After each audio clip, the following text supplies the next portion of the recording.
Welcome to the Love Letters to Our Bodies podcast. I'm your host, Gwendolyn Mitchell, founder and CEO of Moyo Institute and lifelong spiritual seeker and energy worker. Here for thoughtful conversations about health, healing, and happiness by, for, and about Black and African American women. Disclaimer, the Love Letters to Our Bodies podcast does not provide medical advice. The opinions, experiences, and insights shared are for informational purposes only. Nothing shared in this podcast is intended to be a substitute for professional medical advice, diagnosis, or treatment. Always seek the advice of your physician or other healthcare provider. Don't disregard or delay seeking it because of what you've heard on this podcast. Thank you. Are you ready? Let's dive in. Hello, I'm Gwen Mitchell, host of Love Letters to Our Bodies podcast. I'm so happy to be joined today by Dr. Natalye Pearson. Dr. Pearson is a doctor of psychology, a licensed clinical psychologist with over 20 years of experience practicing in the San Francisco Bay Area. She approaches the therapeutic process from an integrative perspective, pulling from many therapy models to create a client-centered, tailored experience that values emotional honesty, self-care, mindfulness, and humor. I love that. Dr. Pearson specializes in treating racial trauma and stress, racial identity development, and the myriad of ways racial oppression impacts every facet of one's life, relationally, occupationally, your mood, your sense of belonging, your sense of self-worth, and much, much more. Within these specialties, her concentration is assisting Black, Indigenous, and people of color recover from and navigate predominantly white spaces. A proud ally, Dr. Pearson also works with queer adults, heterosexual individuals, and couples of all types struggling with depression, anxiety, mood disorders, unhealthy relationships, and trauma. I'll make sure that you have Dr. Pearson's website and contact information in the show notes. Thank you so much for having me, for inviting me, Gwendolyn. Yes, thank you. You know, one of the reasons I wanted us to have this discussion today is because the disease of cancer is really rampant in the African American community. And one of the causes, there have been a lot of speculation about a lot of the causes, but one of the causes is stress. And we have, as a group of people, endured historical stress and stress in our day-to-day lives. And I just wanted to explore these topics with you because it relates to the overall well-being. Absolutely. Absolutely. So could you share a bit about your journey to becoming a clinical psychologist specializing in racial trauma and mental wellness? What called you to this work?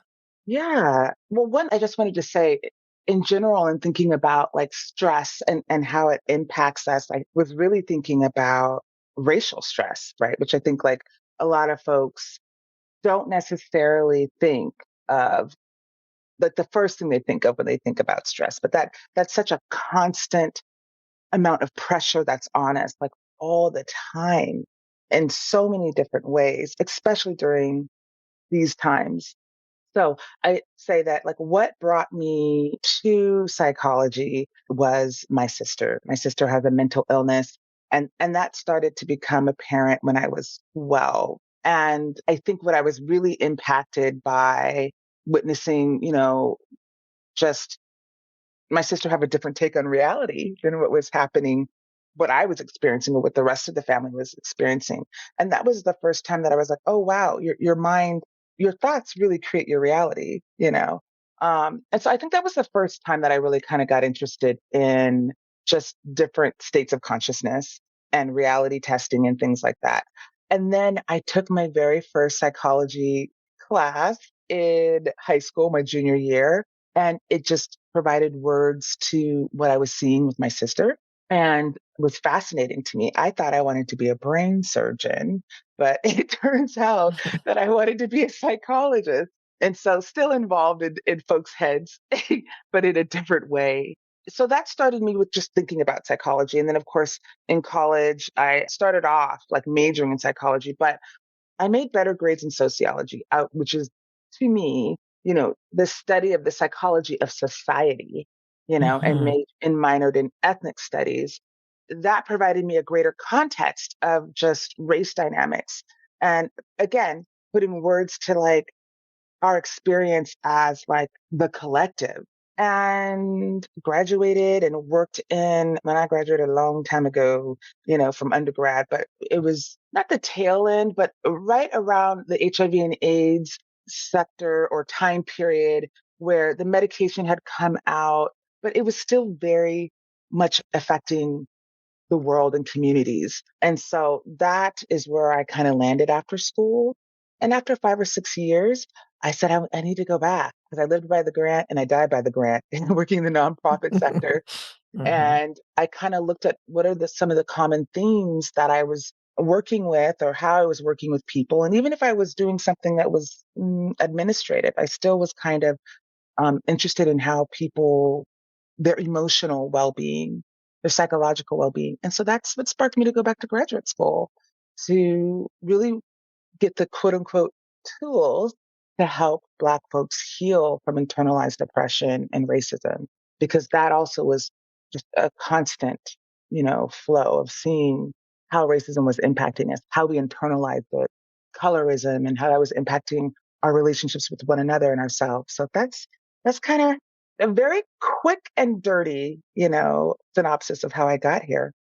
But fascinating. I find often whatever our life experiences are, they're often the catalyst for our next steps, like Most they're definitely. opening up a pathway for us to dive deeper in terms of our understanding of the human condition. So Yes, yes. wonderful. So you've been practicing now for over 15 years. How have you seen the conversation around racial trauma and mental health evolve during that time? Or has it evolved during that time? Ah, that's such an interesting question. In some ways, it has evolved. I think more so now than ever before. We're actually, the field of psychology, we're actually talking about racial trauma. Is it in our diagnostic statistical manual, what we use to diagnose people, the different criteria for the different conditions, mood disorders, personality disorders, trauma, PTSD? No, it's not. But it should be. I think this is probably the most, with the exception of Black psychology, the most that I'd say my field is actually focused on racial trauma, which is not a lot. We're just having conversations about it. But within the Black psychology realm, this is something that we've always talked about. This is something that, like, when we think about our racial identity, and that is such a big part of Black psychology. I would say when I was in graduate school, what racism or thinking about racial trauma looked like, or anything that had to do with how Black folks experienced, like, let's take anything like depression or even our, let's say, neuropsych assessments, anything like that, was, at least the school that I went to, was reserved for usually the last class of the semester, and just like a one liner, or it never got the attention that it deserved. So much so that when I started graduate school, a friend of mine told me, you're going to have to bring it. They're not going to teach you that. You're going to have to do your own research. And so that's precisely what I did. Every single paper that I wrote was around, like, it could be like family therapy and family systems. But for me, it was like family systems and the Black family. It was always centered around our experience. And that's because I brought it. I still feel that in a lot of ways that we are still having to, like, draw people's attention to it, that there is a certain type of PTSD that goes along with racism. Hmm. In fact, there have been studies, not around racism towards Black people, but just studies, genetic studies that show that when a particular group experiences traumatic experiences, like the Jewish people in the Holocaust, for instance, how the genetic expression of that continues down through multiple generations. And so the same is true for the enslavement, for the kidnapping and the Hmm. enslavement of Hmm. people, and for the creation of institutionalized systems to Yes. continue that oppression even today. So, Mm. Yes, you're exact. Yes. I am so glad you brought that up. So we do have studies within our field where it has studied like the impact of like the Holocaust on Holocaust survivors, their children, their grandchildren, their great grandchildren. And we could think about like trauma in that aspect.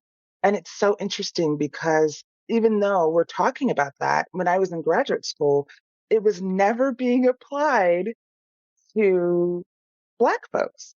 Like if this is, and this is the intergenerational transmission of trauma is what we're talking about. So if we're taking it for a period of time that the Holocaust occurred, wow, 300 years to not even acknowledge like 300 years and beyond, because mhm, in this current state, we're being treated inhumanely. Yeah. So I think racial trauma is a mix of intergenerational trauma, acute trauma, and chronic trauma. And we could talk about that more, but yeah, definitely. mhm, mhm. So, as we navigate the current political and social climate in the US, Mhm. what patterns are you seeing in how people are experiencing stress, anxiety, and trauma? And what's showing up in your practice? Yeah. Yeah. So kind of like what I said, in terms of like what racial trauma is, there's the chronic piece of it, like where we are experiencing multiple acts of trauma, right? And then there's the acute, like it's happening right now in this moment. And usually, I don't know anyone who's just had like one trauma.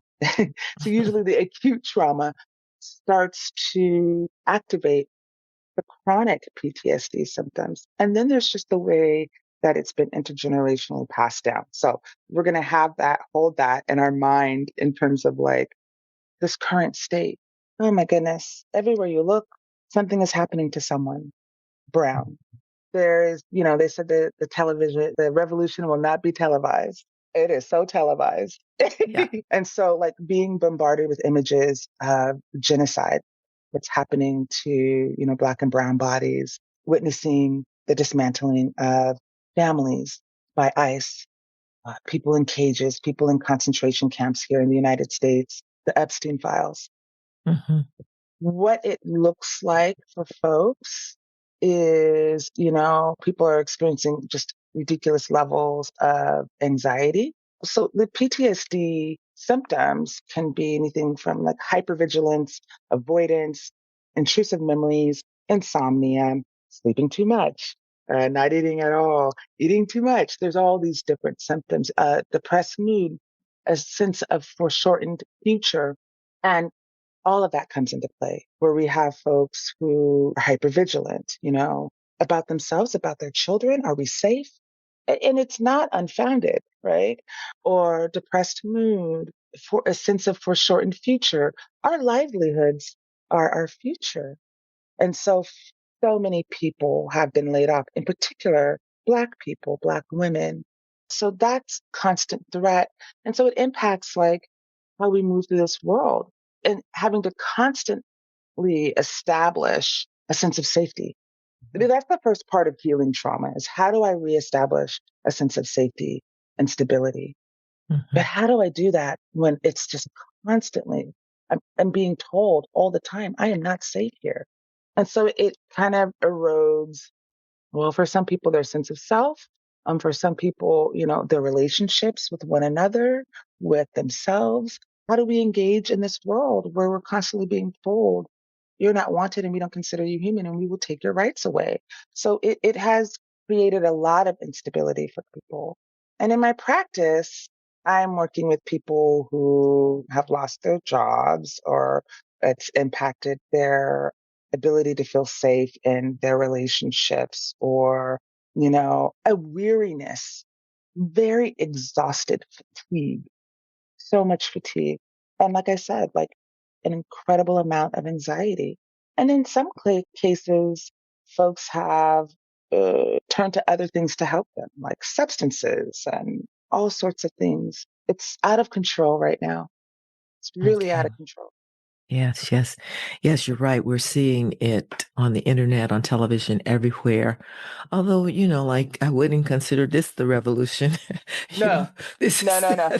I guess definitely we should redo, not the revolution will be televised, but like white supremacy and oppression will be televised. absolutely, absolutely.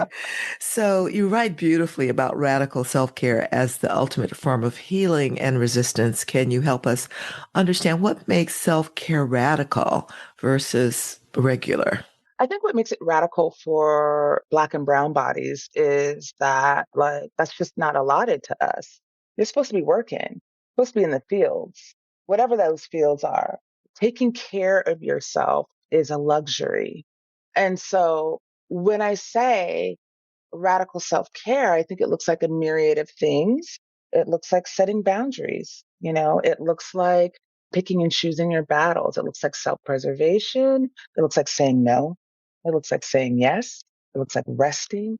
And so for some of us, like saying no, I'm not going to do that. Actually, I'm not going to take on extra responsibilities at my job because, for whatever reason. I'm actually not going to cater to, I don't know how other way to say it, but white like mediocrity in my job and help this person along, even though they should already know this information. I don't have to like do extra things.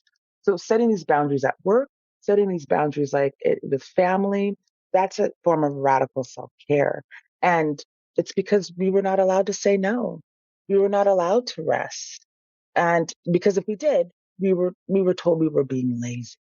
And Yeah. so that internalization of those racist stereotypes and so forth comes up whenever I am able to say to like, look, you deserve to rest. Like you don't have to continue working in this way. Sometimes I do take people off of work because of their high stress levels. And for someone to actually take time off from work there's a lot of unlearning that somehow if I take 2 weeks off from work, that means I'm being lazy or I'm letting people down. And I'm like, no, that's a form of self care. You're going to run yourself into the ground, which we do, which we have. So I think it's radical because we're constantly being told, not for you, for everybody else, white, but not for you. You need to be It's working. interesting. I wrote an article, a blog post actually, during the emotional outcry following George Floyd's murder about meditation as radical self care, as a Yes. form of resistance, and self care being so important because we were so bombarded with all these images. And today we're bombarded with all these images of people being unsafe, being unalived, being taken. Mhm. And that is a form of trauma that is actually coming into the psyche, into the consciousness, making people Oh, it's public feel lynchings. absolutely, making Mhm. people feel hopeless and fearful. Yeah. Oh my gosh, it's public lynchings. That's exactly what that is for to see. For me, I can remember Oscar Grant and them showing over and over and over again. And then they did it for everyone else, right? The moment that these men and women, lost their lives. What Hmm. does that say to me? That's communicating something like this could happen to you. Oh, it will happen to you if you get out of line. I Hmm. think like there's something else about radical self care, just in terms of, you said meditation is a form of it. To be able to lean into your joy, lean into like what helps you find respite during these times is so important. And to be able to discover that is a form of self-care, radical Indeed. self-care. I think so another form of like radical self-care is like when I tell my clients like, so I'm prescribing to you a no social media or no media diet, and they're like, but I need to know. I need to know these things. I need to stay on top of like what's current events and what's happening. I'm like, you already know what's happening. It's Hmm. nothing different.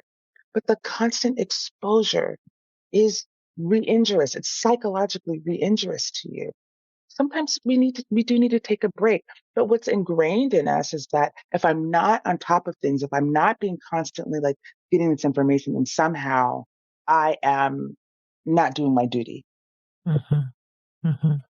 That's a really great point. And to your earlier point about rest, when I was interviewing Tracy Stanley, who has a whole practice around yoga nidra, the yoga of rest and sleep, basically, she mentioned the fact that when we take time to rest, when we take time to give ourselves the beauty of sleep, that we're doing it for the 7 generations behind us, you know. And Yes. from a genetic perspective, I would say also for 7 generations ahead of us in terms of really letting that become a part of our DNA expression. Yeah. Our ancestors did not have that opportunity. Exactly. Women literally worked until they gave birth, and the expectation was get your ass back out there after you had that baby. Can you imagine? And on top of that, we're going to take your breast milk for our Hmm. babies. So, yes, when we rest, somebody just knowing somebody in your direct line prayed for that, prayed to be able to say no without losing their life. That is why it's radical, you know. And what you get to teach the generations coming after you that like you don't have to work yourself to the bone. Exactly. Exactly. So, for someone who's feeling overwhelmed by the current state of things, whether it's the political uncertainty, the social tensions, or personal challenges, where do you recommend they start cultivating resilience? I think you mentioned already you're prescribing to some to take themselves off of social media. You know, Yeah, yeah, yeah. I think like, breaks, definitely social media breaks, NPR breaks. Just and I know we want to get the news. We really do. I get it. However, you already know. Mhm. You really do. Nothing has changed, right? In that regard. Sometimes I say, not for months and months, but like maybe you need to take a break from that. So that's one way. I definitely talk about diaphragmatic breathing. I definitely talk about grounding exercises. One of my favorite ones is usually if we're spinning out, if we are experiencing trauma symptoms, like we're not in our bodies, we're in our heads. And sometimes we're not even there, we've disassociated. And I want to say there is a collective disassociation around white supremacy and around racism that we do that dance all the time, where it's like, oh, was that really racist? John said to me, I don't know. Like, constantly having to prove that this thing is happening.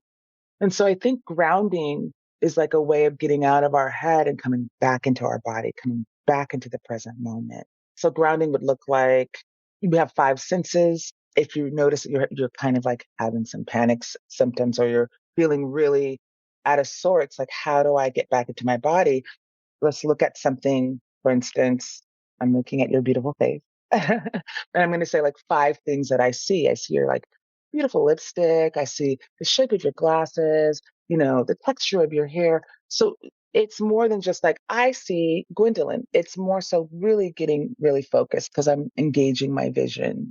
Four things you hear, three things you physically feel, like, for instance, my collar sweatshirt up against my right collarbone, or my legs being supported by the chair. Two things I smell and one thing I taste in my mouth. Because sometimes when we're a little bit out of sorts, it can taste metallic or there's a different. And so that's bringing everything alive. That's just one example. I love that example, by the way. Five, Mm. four, three, two, one. Yeah. Yes, yes. And it doesn't have to be like five things you see. You can mix it up, but it's bringing your five senses. If you don't, sometimes we're in a place where I don't have enough time to do five. Then I say just do three. Three, two, one. Three things you hear, two things you see, one thing you feel. But I think definitely having a practice too, diaphragmatic breathing, Hmm. Can you because share an example of what that would look like? I know there's so many different ways to explain it to people. And what I like to say, like, one, it takes a while to do this, to learn how to do it. I like to put my emphasis on the exhale, which is where it should be. Your exhale is longer than your inhale. And so for some people, they have like numbers associated with it. Like I'm going to inhale to 4, I'm going to exhale to 7. When I say your concentration is on the exhale, you're breathing like into your diaphragm. So your belly goes out and your exhale is slow, quiet, controlled, and complete. The point where you're going to feel your belly button move towards your spine. It's going to force you to take an inhale. And then again, you're going to focus on that exhale, just a slow, quiet, complete. The Love Letters to Our Bodies podcast is sponsored by Moyo Institute Incorporated, a nonprofit organization offering heart-centered educational experiences, and the Lloyd Symington Foundation, which supports visionary grassroots cancer programs. And what this type of breathing is what we do when we're in our most relaxed state. When we're in our deep sleep, or when you see little babies and their bellies go up and down when they're sleeping. And so the hopes is that, well, what we know by research is that breathing in this way communicates to our brain it's time to slow down, it's time to calm down. And so diaphragmatic breathing is kind of activating a state of relaxation. Mm-hmm. The hopes is that if you're calming down, in that way, then we might be able to like start to slow down those thoughts, those rapid fire thoughts that are increasing the anxiety, right? So it's a technique that helps us to like slow things down. So then we might be able to start to challenge those negative thoughts or those cognitive distortions, and in the hopes of like bringing down the anxiety. So yeah. What I like about both of those examples is they bring us into the current moment, into the present, right? We're often in our heads with those rapid fire thoughts about the future, about what's going to happen next or what's going to happen to me. And right now, at this moment, at this present moment, we're fine. We're Yes. safe. We're Yes. here. I like both of those examples that you just gave. And that's beautiful, Gwendolyn, because that's exactly what it is. It's like in this moment, I am safe. In this moment, I am okay. And so it starts with the breathing. And you might even have to say, because for some folks, you might have to say, okay, in this moment, I'm safe. Today is Tuesday, February 17th, 2026 at 2:37 p.m. I am Natalye Pearson. I am in my body and I am safe. When you're spinning out, you might not have the ability to do that, but just starting breathe in that way could start to like, okay, I'm all right. I'm all right. Yes, where am I? I'm in this body. I'm right here. So yeah, Yeah, it's beautiful, the beautiful. beginning to start other things that you can add to it. Yeah. Hmm. So you mentioned that racial trauma impacts us mentally, relationally, occupationally, and physically. Can you speak to this mind-body connection and how racial trauma shows up in our physical health? Well, don't we know it, huh? I mean, like, there's just so many studies of like, Black folks having higher rates of heart disease, hypertension. That's a plague. Hypertension, high blood pressure, heart attacks. There's just so many different ways, right? It's because you're constantly under the stress. The Hmm. stress of, am I making enough money to support myself? Or the stress of, like, is my son safe or my daughter safe? Or the constant stress of, like, what it means to be Black in America. That starts to impact just like how we are in our body. It does. There's cancer, as you said in the beginning of this, that comes from that. There's so many different ways. Diabetes, eating is a form of comforting ourselves. And I do think of like ingesting the sweetness that we want in our lives. So there's Hmm. that level of things. It's not as simplistic as that, but like, definitely hypertension, heart attacks, diabetes, all sorts of things Hmm. around how do I cope? And then I just also want to say, sometimes, because my background is not just working racial trauma, but also working in recovery and with addicts, we pick up substances to help us cope with the stress of being discriminated against, being thought of as this, unfairly and justly losing our jobs or whatever, fill in the blank. Sometimes folks pick up substances.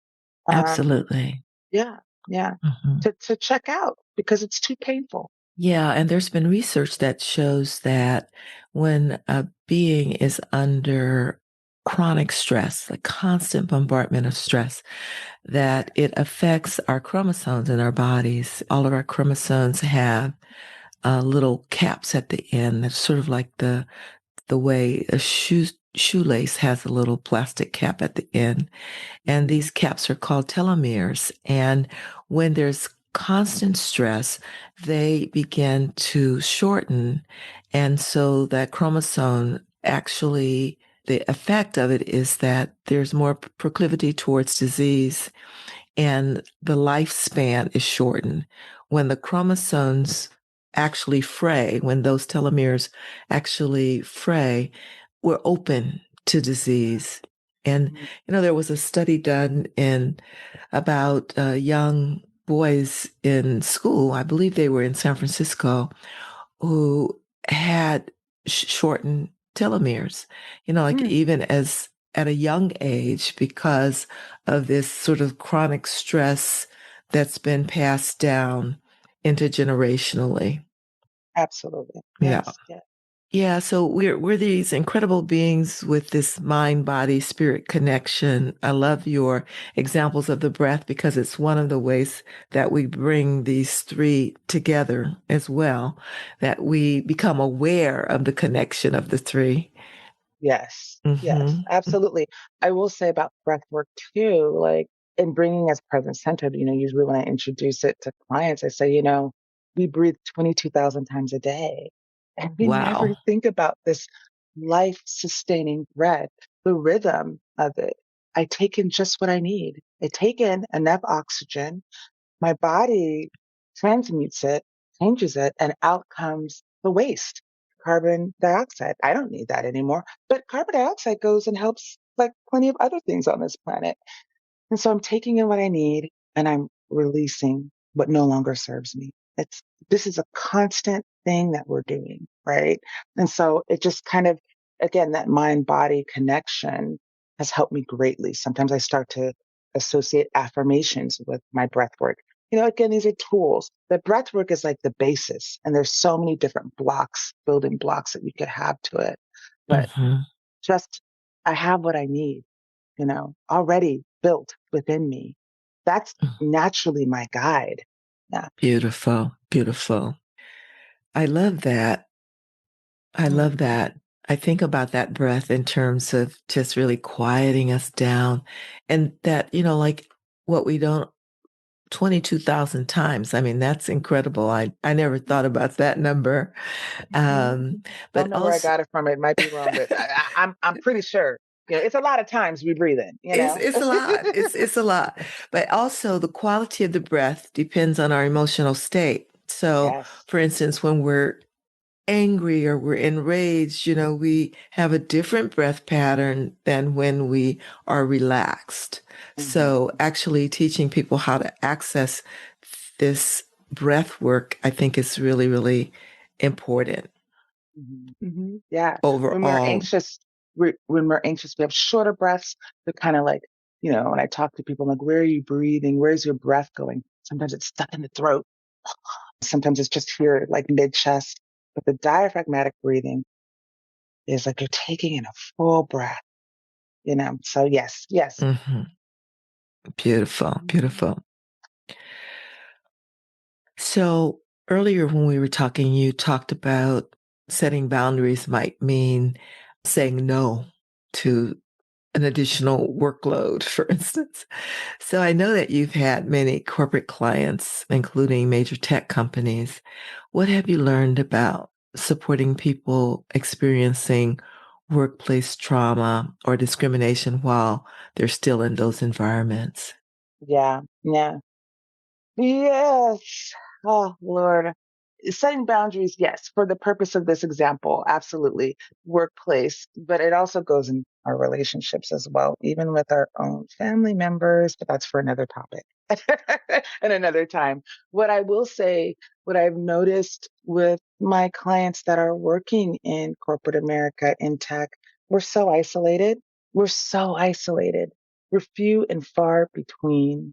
And there's all sorts of dynamics that come with that sense of isolation. One, like, oh, you're the chosen one. There's that dynamic that gets set up. Like there's only room for one of us here or only a few of us, which automatically sets up this weird competitive bullshit ass environment. I think what I've been seeing actually recently with a lot of people is just constantly having to document every single thing that's happening because there is like nitpicking of people's work and documenting things that are like not in their job description that they're being asked to do or how they've been talked to by someone or false accusations. And that takes a toll on us too, because you're constantly aware that you are under this threat. And so what I will say too is that I've noticed that folks are fighting back. It takes a toll. Even though they might leave their job, they're still continuing to have that fight, but then they're left with, oh my gosh, this was such a hostile environment for me. So there's this sense of isolation. There's this sense of like constantly being on your P's and Q's, right? And dotting your I's and crossing your T's and making sure that everything is, we already had that on us, that we had to be 10 times better. But when you're in an environment that's racially hostile, it becomes even more heightened. And it could just become crazy making. Like, is this, kind of having to go through all the emails and make sure, like, are they saying what I thought they said? And so, yeah, there's all these different ways that folks are being, in some ways, I've even had clients that feeling like, gosh, I hate to say this, but like a witch hunt in some ways, Hmm. because there's this false narrative that somehow if you're in this position and you're at whatever, it's because this was a DEI thing or this was affirmative action thing. It may have been. That doesn't exclude my qualifications. I did earn my degree. So constantly having to justify your presence there is exhausting. The fatigue of it all, the awareness, our double consciousness that this is what, and we've always had that, but it's even more so now. I think Hmm. how you wear your hair, how you dress. Because if you stand out a little bit, then that it's just like you already stand out. You Exactly. already Exactly. stand out. So yeah, Hmm. yeah. There's so many different ways this is playing out. Hmm. And, the other area where this bombardment of stress shows up is in our own internalized oppression and Oh yeah, how we as a group either meet that or express that. So, yeah. what are some signs that someone might be struggling with internalized oppression without fully realizing it? And what I will say, just for the listener, like what is internalized oppression, right? We've started to take on the ideas of the oppressor as if it's our own. It feels like it's coming from our own you know, self, right? Like just like the biggest form of like internalized depression is like colorism, right? And discriminating against one another based on, the hue of our skin tone, right? That's not of our own. So we're taking like, and it's still the hierarchy of like, a white is right, brown stick around, black get back, Jack, right? Hmm. So that aspect. But then what it looks like in the workforce is a lot of imposter syndrome. Again, you're only here because you're a DEI hire. Your listeners couldn't see Hmm. my face because it's like, oh, The absurdity of that. Yes, the absurdity of that. Because even there's always this false narrative that somehow you are undeserving, you're unqualified, not knowing and understanding like we still have the same standards, qualifications, criteria, if not more. And so here you are on the job, even though you're not a DEI hire, you know that even if you were, right? And you're walking around and somehow you're going into a meeting and you're thinking like, wow, I'm going to lead this meeting, but I don't know if I have the qualification. I don't know, like maybe I don't know everything about this topic. Maybe I don't, constantly doubting ourselves and thinking that somehow we are an imposter when that's just a way of just denying like all the ways that you have proven that you do belong there, that you do belong here. Mhm. Oftentimes we know the job description and duties more than anyone else because we are hyper aware that we are being judged as such. So there's imposter syndrome, there's how we relate to one another, seeing another Black person. And, sometimes, like I said, it could become this there's only room for a few of us here.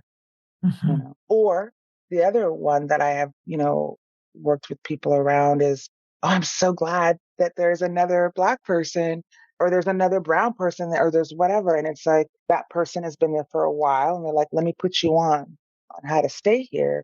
But that putting you on how to teaching you how to like be here and what the culture is of this quote unquote company is also kind of like that intergenerational transmission of trauma. Like, Mhm. maybe some of that putting you on is like, you need to shrink more, or, you're a little bit loud at that meeting, or, can you fix your face when you come in? So I'm not saying that that is always the dynamic, but that has been some things that I've heard. We're already struggling with that. We're already Mhm. struggling with that hype, that double consciousness of like, oh, am I smiling? Do I look friendly enough? Do I, Mhm. so all of those things kind of get reiterated in some ways if we're talking about it from the form of internalized oppression. Yeah. Mhm. Mhm. And I think it's really a challenge for parenting, for instance. Oh, Like, I know that my parents did not focus so much on race because they didn't want us to have those fears or feelings. And I think that yet they took us to see Dr. King. We learned that things, we were active in the church, we were mm-hmm. voting in a block, we were Yeah. doing a lot of things that said that they recognized that they needed to be active in terms dealing with racism in this country. Yet they Mm. didn't want us to feel like, but, Inferior or less than. but they did say, you got to be 10 times better. You know, you've got to be 10 times better than white folks to get the job, and so that put that Yeah. kind of pressure, performance pressure Yeah. on. Yeah, Absolutely. So, I'm a parent, I'm a single parent of a wonderful young Black man who's 15. I love my son so much. beautiful, But beautiful. but yeah, your parents weren't wrong. We do have to be at a higher step because we are judged from that. So some of it is like it was a protective measure and it did help us, but it also hurt us, right? So two things can be multiple things can be true at the same time. And I do find myself like saying that to my son, like, look, I love you smart. I'm so glad you're smart, son. There's no playing around in Trump's America. You're going to have to go to college. You need your degrees, or you need to, even if it's not like, going to college, like you need your certifications from your trade schools, like, because we're being judged as such. And so that is passing down some things because it's always from the place of how to keep us safe, but we do internalize. Exactly. I will say this, like from my parents, race was always emphasized in our household. My parents are from Mississippi and Alabama, and they migrated to California. I, was born and raised in the Bay Area, and I was always the only Black kid in class. And my parents were very clear to say, yes, I remember my first day at school. Yes, you are different. These folks are going to say this or might say this about you. And they always back it up with, and you're never less than them. That is how they think. Mhm, That's mhm, not how we think. That's mhm. on them. It was very clear, you know. Beautiful, beautiful. So, looking forward, Mhm. what gives you hope right now? What signs of healing and transformation are you seeing in your work or in communities? I think some things that have given me hope, and I want to be very clear, I do struggle with hope during these times. But what gives me hope is looking back in the past and knowing that we have come through so much. I mean, from the very beginning of us being here, it's wild. If people were to read the slave narratives, I think also some things. So I look back at our past and our ancestors and what they came through, and knowing that that is directly in my DNA, or else I wouldn't Mhm. be here. It's just, that's a fact, you know? And then I also think like what gives me hope is finding my joy during these times Mhm. and leaning into that. Music right now has been a very big place of joy. And sometimes I this is going to sound very weird, but I'm going to still say it. Sometimes I listen to music during a time period where we were more successful in our fighting for our rights. So for Mhm. me, it's like late 90s, early 2000s, because that's when I was, young and fine, Mhm. but also like motivated. And I can remember feeling, I had no, I don't know how to say this. I just didn't feel like we couldn't win. I felt like we Exactly. could win. So I listened to music from that time period in my life to help harness that feeling, to help harness those experiences. And I try to bring that energy into today, Beautiful. I mean, because you can remember. And so, because it's scary, these are Mhm. scary times. Mhm. And so I'm doing whatever I can. I'm doing whatever I can. And so sometimes it's music, it's conversations that I have with my friends. It's vacations. I get the fuck out of here. Excuse my Mhm. French. Mhm. I leave this country. I go and I'm just now starting to think about vacationing like in non-black countries, but I've only vacationed in black countries Mhm. because I need to experience something different than what I've had here. Yes, there's colonialism and things like that, but it's a totally different feeling when I wake up in Barbados and I walk out my door and everybody looks like me and there's some shared values, around things. It's different. Yeah, that was my experience in Nigeria and South Africa as Yes, well. yes, yes. And This and is I just want to say Ghana was the first place. I went to Ghana in 2007 and it changed my life, beautiful. And I was like, oh, I don't want to vacation anywhere else. I'm just only going to black countries. So yeah. Mhm. Beautiful, beautiful. This has been a really wonderful conversation. I'm so happy that you're here to share your insights and wisdom with our listeners. And do you want to say anything in closing? We're going to make sure that all your contact information is in the show notes so people can reach out to you, be in touch with you. Is there anything else you'd like to share before we close? I'm just so grateful that you invited me. I'm so grateful. There are podcasts and recordings that people can listen to, that speak to our experience. So I just want to say thank you for that. Yeah, Yeah, and I'm trying to think anything else that I want to share. I mean, there's so much, but I think like the biggest thing that folks can do during this time period is like, one, your experience is real. You're not crazy. This is very, very difficult, trying times. What goes up must come down. This cannot last forever. And sometimes that's the only place where I get hope, is that this cannot last forever. And so leaning into your joy is really important. Radical self care is a form of resistance. Joy is a form of resistance. Yeah. and beautiful. I'm going to send you a flyer about a joy event this weekend. Oh, yay. I love that. I love that. Yes. So thank you so much. This is really, really wonderful. I really appreciate your insights, your wisdom, your experience, the fact that you're working in this incredibly challenging space and helping people to navigate it in purposeful and meaningful ways. So thank you so much, Dr. Pearson. I look Thank you, forward to chatting Gwendolyn. with you again. We can always have part Yes. two for some more advice and more insights. So Absolutely. I'd love to be invited back. I can talk about more. I'm happy to. Yes. beautiful. Thank you. Thank you so much. That's a wrap. Thank you so much for listening to Love Letters to Our Bodies, conversations on health, healing, and happiness. To find out more about the Love Letters to Our Bodies project, visit our website at moyoinstitute.org. That's MOYO Institute.org. Follow us on social media and subscribe to the podcast so you don't miss an episode. If there are topics you'd like for us to discuss, let us know. Remember, your body is beautiful, girlfriend. Love it.